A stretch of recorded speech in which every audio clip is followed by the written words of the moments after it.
Eh bien salut tout le monde, on se retrouve pour une vidéo que voilà j'ai jamais fait auparavant. Euh, Non, j'ai jamais fait auparavant. Donc ce sera sur le site Quora tout simplement, pas pas l'enseigne voilà alimentaire, mais le site voilà Quora où on réunit comment dire voilà tu te poses une question sur un truc, tu vas aller sur Quora, tu vas poser ta question et des gens qui sont doués là-dedans ou qui, voilà, qui connaissent la réponse vont te répondre voilà, le plus simplement possible, de leur manière, pour que voilà, tu dormes moins bête ce soir. Aujourd'hui, bah voilà, vidéo un peu spéciale, voilà, comme j'aime le faire voilà, de temps en temps. Donc on va se balader sur Quora tout simplement et trouver quelques sujets qui nous intéressent. Donc, alors les animaux. Les animaux, on clique dessus. Alors, à quel niveau? Tac tac. Alors je ferai tout simplement des... Je ferai des cuts, hein, je ferai des cuts pour jusqu'à ce que je trouve un sujet qui est intéressant et puis voilà, on le trouve. À quel niveau se situe? C'est pas mal, je crois. Donc là, il y a un truc qui est pas mal intéressant, voilà, c'est toujours bon à savoir. Alors, à quel niveau se situe le sens humain, vue, odorat, touché, comparé à ceux du reste du règne animal? Alors, nous faisons partie de l'élite animale en termes de vision. Donc 7 fois mieux qu'un chat, 40 à 60 fois mieux qu'un rat. Les oiseaux de proie étant l'un des rares animaux qui nous battent. Ok, ça marche. Donc, là il y a un petit tableau. Alors, voilà, je parle pas très bien anglais non plus, mais c'est des mots assez simples. Donc, ça va, j'arrive quand même à agrandir. Voilà. Donc, vous voyez, voilà le petit tableau, comme on voit donc un être humain, un chat, un poisson rouge, un rat, voilà. Tac, vous voyez ça. Alors, notre sens de l'odorat est plus compliqué. Oui, ça, voilà. Alors que les prédateurs, comme les dragons de Komodo et les chiens, peuvent sentir la viande bien mieux que nous pouvons sentir les bananes mieux qu'eux. Ok, bah. Et c'est un truc, voilà, tu vois. Alors je savais pour l'odorat hein, qu'on n'était pas non plus super niveau de l'odorat, que les chiens étaient mieux. Mais alors les dragons de Komodo, alors ok d'accord. Par contre les bananes, ok, je sais pas pourquoi les bananes, mais bon, il y a peut-être voilà. C'est vrai que les bananes, tu les sens quand même. Hein, si la banane est bien, voilà, c'est une bonne banane de qualité. Voilà, tu as quand même l'odeur de banane. Pendant que je te dis banane, t'as ton cerveau qui s'agite et qui te dit bah oui, c'est cette odeur qui a voilà une banane, ça ce goût-là. Tu as tous tes sens qui s'agitent et tu sais exactement comment sent une banane. Donc, cela est dû au fait que nous mangeons des aliments qui dégagent ces odeurs lorsqu'ils ont mal tourné. Ok, attends. Alors, cela est dû au fait que nous mangeons des aliments qui dégagent ces odeurs lorsqu'ils ont mal tourné. Nous sommes particulièrement sensibles à l'urine, une odeur comme les pommes pourries, ok. Donc même si nous ne sommes pas les plus forts dans le règne animal, nous sommes d'assez bons renifleurs. Oui, bon. Voilà. Passons maintenant au sens du goût. Alors, nous sommes, je dirais, à la moyenne. Ok, ouais. Cela se mesure par le nombre de papilles gustatives. Alors, les humains en ont 8 à 10 000, ce qui est bien par rapport aux chiens qui en ont que 1700. Ok, d'accord. Aux chats qui en ont moins de 500, aux perroquets qui en ont 350, aux poulets qui en ont à peine une trentaine. Ok. Alors, en revanche, les porcs en ont 15 000, les vaches 25 000 et les poissons-chats, d'accord, euh, éclipsent tous les autres avec ok, bah, 175 000 papilles gustatives. Ok. Ok, bah c'est que voilà, c'est. Alors, ensuite, nous avons Louis. Alors, les humains ne sont pas de grands. Ouais, ça, voilà. Nous entendons mieux que les reptiles et les céphalopodes, pardon. J'allais dire les cacatoès. Oh. Les céphalopodes qui sont sourds et les tatous, ok. Passons maintenant à ceux qui nous battent. Oh là là, alors les éléphants, les chiens, les chats, les hiboux, les chevaux, les dauphins, les rats, les pigeons, les lapins, les chauves-souris. Ok, ça marche. Donc il y en a pas mal. Vous pensez peut-être que les chauves-souris, avec leur sens du sonar, sont les meilleurs, mais en fait, la palme revient aux mythes. Ok, bah voilà, pareil. Est-ce que tu le savais que les mythes avaient une meilleure oui que toi? Non, moi non plus. Alors, enfin, le toucher. Ce domaine est un peu moins étudié, d'accord. Les araignées ont des poils sensibles au toucher, les poissons-chats encore ont la peau sensible et les taupes à nez étoilé ont le nez sensible. Ok. Mais attendez, les animaux n'ont pas seulement le goût, l'odorat, le toucher, l'ouïe, ok, ils ont d'autres sens. Alors, l'écolocalisation est utilisée par les chauves-souris, les cétacés et même certaines musaraignes. Ok. L'électroréception, oui, utilisée par les requins, de nombreux poissons, les abeilles, les dauphins et même les grenouilles. Ok. Alors, le magnétoréception est utilisé par les pigeons voyageurs, les abeilles, les requins, les tortues de mer, les thons. Ok, bah voilà.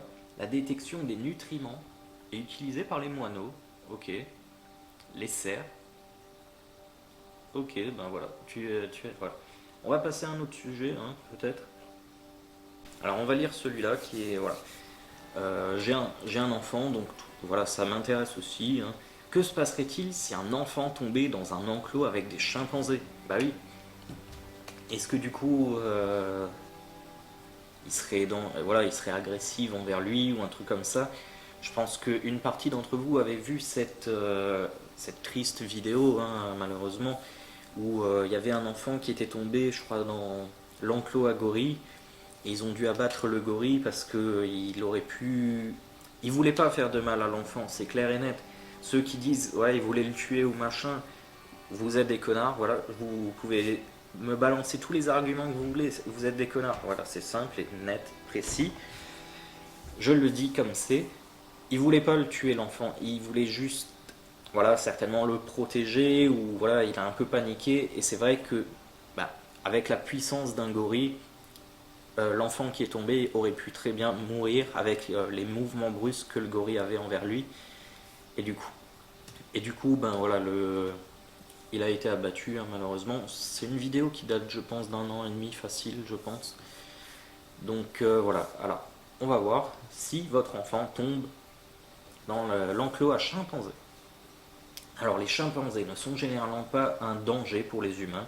Bien au contraire, un enfant qui tombe dans un enclos et qui se blesse aura beaucoup de chances de ne pas tomber dans un autre. Voilà.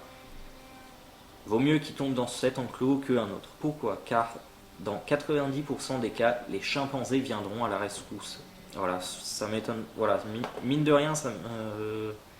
Ah bah je crois qu'ils en parlent peut-être. Non. Pour nous, humains, il semble difficile de se comparer à un singe. Pour eux, c'est le contraire. Un homme ressemble très fortement à un chimpanzé. Il y a donc de grandes chances pour que l'enfant soit sauvé s'il ne montre aucun signe d'agressivité. Donc voilà, du moment que ton enfant ne panique pas, ils vont rester calmes, ils vont venir peut-être même voilà, l'aider, voir si tout va bien. Ok. Et encore, je parle ici des chimpanzés car ils paraissent moins offensifs voilà, que les gorilles. Ou orang-outans, mais il n'en est rien. Les gorilles aussi sauveront l'enfant, c'est d'ailleurs déjà arrivé plusieurs fois. Bah voilà, il y a des vidéos, il y a des photos, il y a des trucs comme ça. Donc voilà, c'est déjà arrivé plusieurs fois, donc voilà, c'est. Voilà, moi ça m'impressionne, hein, c'est déjà arrivé. Ah, je crois que c'est celle-là. Voilà, c'est celui-là qui me déchire le cœur. C'est exact, voilà, je viens de voir. Le gorille a été tué pour avoir sauvé l'enfant. Bah oui, oui et non, mais voilà.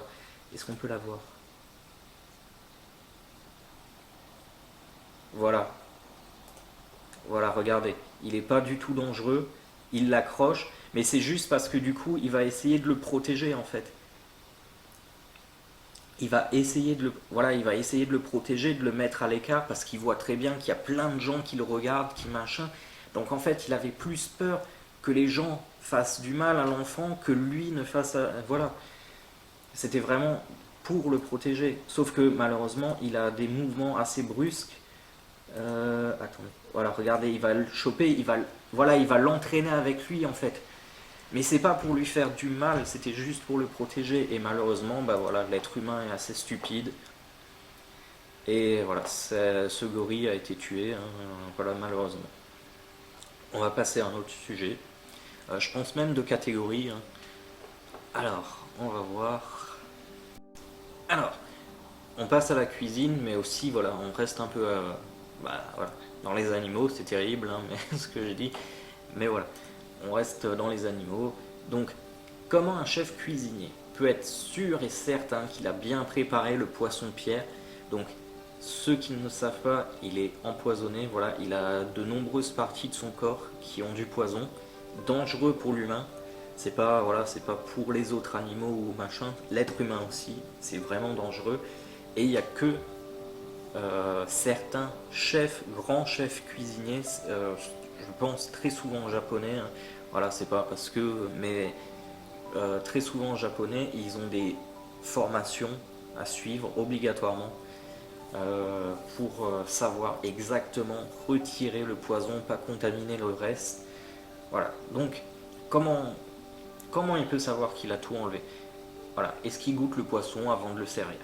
Donc, le fugu, donc très certainement, voilà l'autre nom du poisson-pierre, peut contenir donc du poison très puissant, donc dans 11 parties de son corps, dont le cerveau, les yeux, le foie, les intestins, les ovaires et le squelette.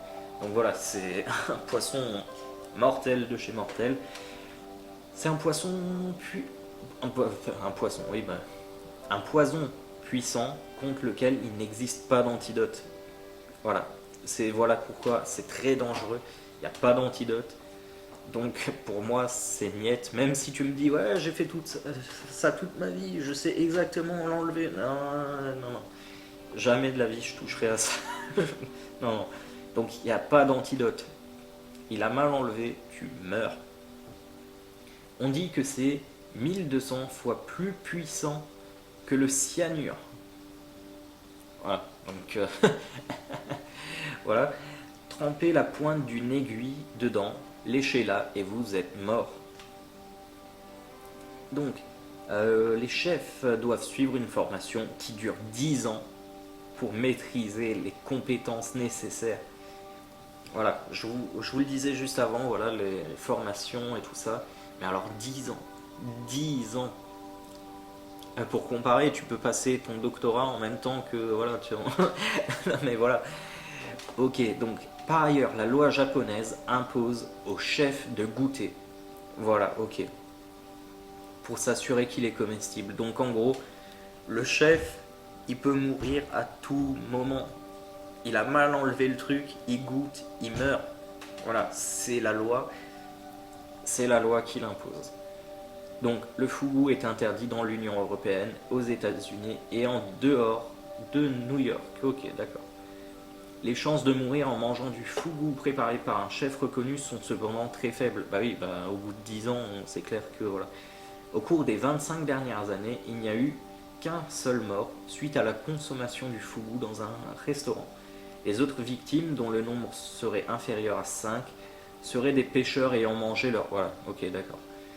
Donc en gros, voilà, ils ont pêché le poisson, ils se sont dit tiens, si on se faisait un petit goûter, et voilà, manque de peau, ça passe pas.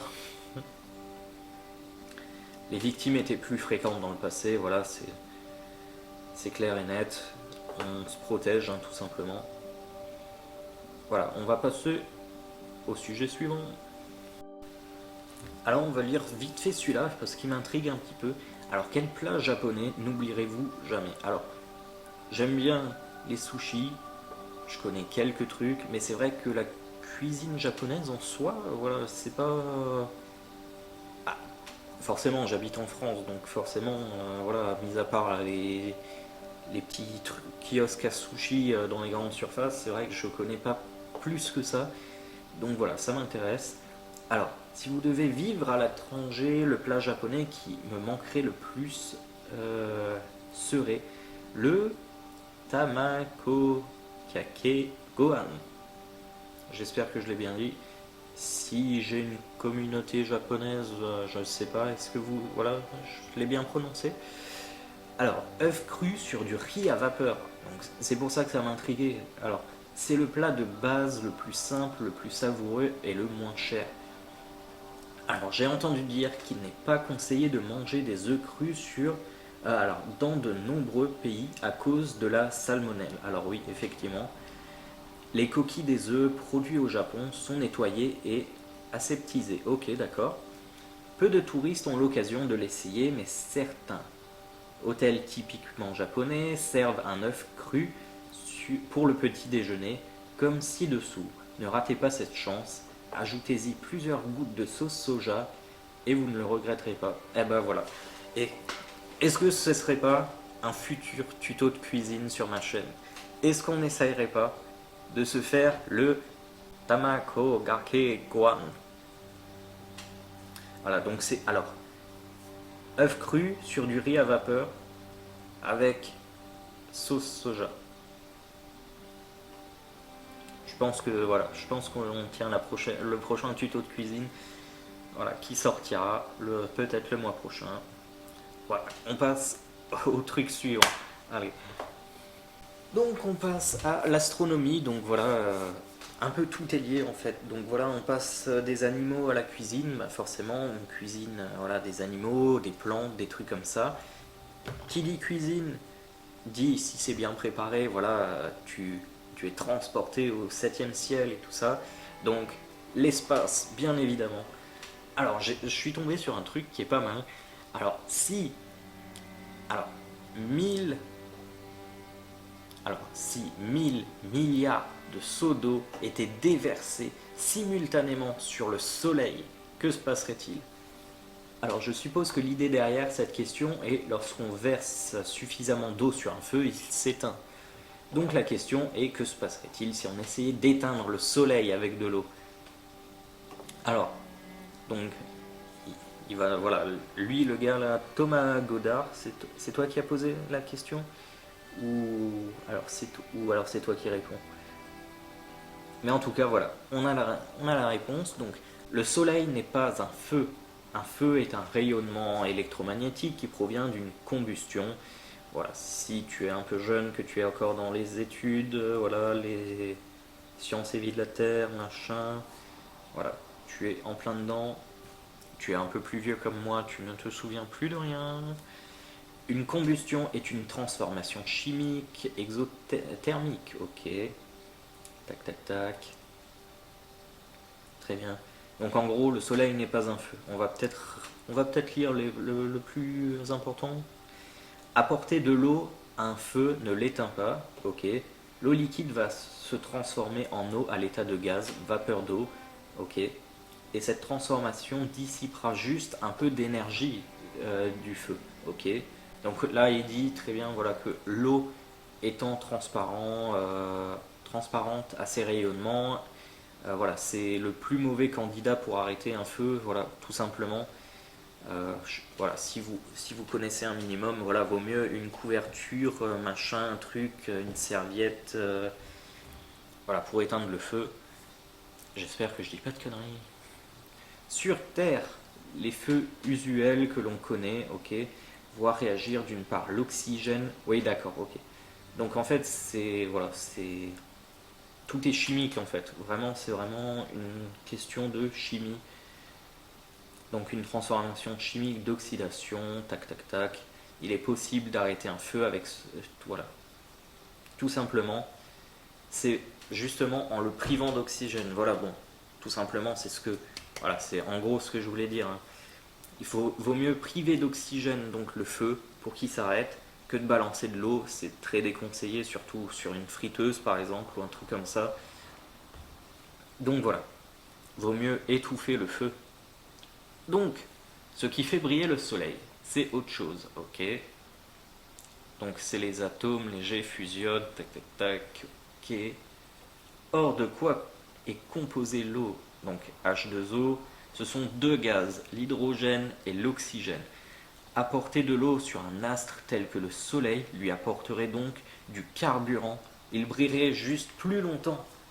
Ok, donc en fait c'est carrément, voilà, c'est carrément l'inverse en fait. Donc toi quand tu t'es posé la question, tu t'es dit tiens et si on essayait d'éteindre le Soleil, mais en fait en balançant de l'eau sur le Soleil, tu lui apporterais carrément plus d'énergie, plus de carburant en fait. Donc c'est pas du tout, voilà, donc c'est pas l'effet qu'on recherche. Donc il y a un problème de taille aussi, voilà, numéro 6. Donc je suppose que l'idée derrière la question donc est, puisqu'on a beaucoup d'eau sur Terre, pourrait-on s'en servir pour? Ouais, exactement. Sauf que voilà, il va te mettre une petite échelle. Donc je dirais que c'est nous, voilà, si tu vois, c'est nous là. On est très petit, et c'est ce que beaucoup de gens oublient hein, souvent, c'est qu'on est très petit par rapport à tout ce qui nous entoure. Donc l'eau sur Terre ne servirait à rien du tout. Voilà, on a de belles images du soleil, voilà, je vous les laisse. Tac. Voilà, on va passer au dernier sujet, je pense. Dernier sujet, donc voilà, un peu apocalyptique et tout ça, mais c'est pour aussi peut-être nous rassurer, j'en sais rien, j'ai pas encore lu. Alors, si une comète de la taille de l'Australie était découverte et qu'elle allait s'écraser sur la Terre dans 5 ans, est-ce qu'on pourrait survivre? Donc, un astéroïde percutant la Terre, c'est peu probable, mais pas impossible. Donc voilà, ça peut arriver. Alors les scientifiques mettent en place des méthodes qui permettraient de modifier la trajectoire, ok, donc de l'astéroïde. Pas de panique, mais pas de désinvolture non plus. Car si le risque n'est pas très probable, il n'est pas impossible non plus. Dans des délais relativement courts, il se pourrait en effet qu'un astéroïde percute notre petite planète bleue. Ok. De fait, si la majorité d'entre eux ne nous menacent pas, les orbites de certains autres ont évolué au fil des millions d'années. Ok. Alors, comment se prémunir? Alors, comment se prémunir contre pareille collision? Il faut d'abord identifier la menace. Sont ainsi considérés comme dangereux donc, les géocroiseurs, dont la distance minimale de l'orbite terrestre est inférieure à 19,5 distance Terre-Lune, ok, et dont le diamètre est d'au moins 140 mètres. Ok. Donc environ 10% s'avèrent potentiellement dangereux et 0,001% d'un diamètre supérieur à 1 km potentiellement catastrophique. Donc il y a marqué des sondes pour dévier les astéroïdes, voilà, donc c'est une des solutions. La bombe nucléaire, ultime recours aussi. Donc une sonde très massive sur un orbite proche de l'astéroïde. La solution de l'explosion nucléaire destinée à détruire un astéroïde ou de créer un souffle à sa proximité pour le faire dévier ne serait envisagée qu'en ultime recours. Tous les moyens sont donc déployés pour que le ciel ne nous tombe pas sur la tête, car pour la première fois en 2016, la chute d'une météorite a peut-être tué un homme en Inde, preuve que les astéroïdes sont bel et bien dangereux. Donc on va se laisser là, voilà, c'était franchement intéressant. Moi franchement, sur certains sujets, j'étais pas du tout au courant, je pense voilà, que vous n'êtes pas tous au courant, on n'a pas la science infuse, hein, comme on dit. Donc voilà, le site Quora, allez faire un tour, moi je trouve très intéressant, il y a plein de sujets, voilà, regardez, je fais défiler. Il y a plein de sujets, plein de questions, plein de réponses, donc allez faire un tour, franchement c'est très intéressant, c'est souvent bien expliqué, hein. Après voilà, je sais très bien que je suis pas un grand orateur et machin, donc peut-être que du coup vous vous dites, ben voilà, c'était pas super génial, mais voilà, peut-être que vous, voilà, si vous arrivez mieux à lire certains sujets, puis voilà, c'est peut-être pas des sujets qui vous passionnent, hein, ceux que je viens de lire, donc voilà, forcément. Donc forcément, voilà, ça vous intéresse pas forcément. Je dis beaucoup forcément, dis donc. Je vous laisse sur ce site, voilà, je vous laisse découvrir, je mettrai le lien, voilà, dans la description, si jamais, comme ça sera plus simple. Et je vous dis à la prochaine pour une nouvelle vidéo. Salut tout le monde.